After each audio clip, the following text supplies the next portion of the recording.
ফিরনি পায়েসের জন্য তো কনডেন্স মিল্কটা খুব প্রয়োজনীয়, আমাদের যখন তখনই প্রয়োজন হয়। এজন্য কিভাবে ঘরে তৈরি করলাম সেটা তো দেখাবো। চলুন কিভাবে তৈরি করেছি সেটা দেখে আসি। 500 গ্রাম দুধের ভিতরে দিয়ে দেবো 250 গ্রাম চিনি, দিয়ে ভালোভাবে নেড়ে চিনিটা গলায় নিতে হবে। চিনিটা গলে গেলে দুধটা একটু পানি পানি টাইপের হবে।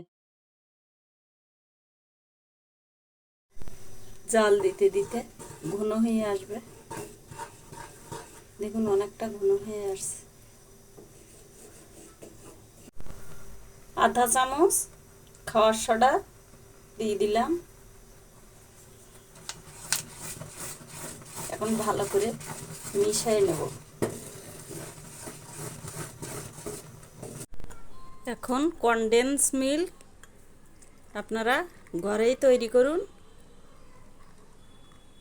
কিছু পয়সাও সাশ্রয় হবে।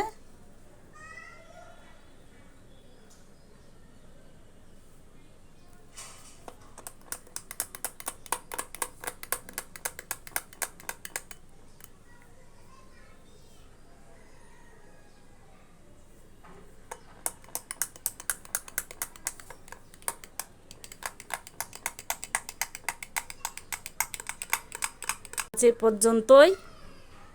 আল্লাহ হাফেজ।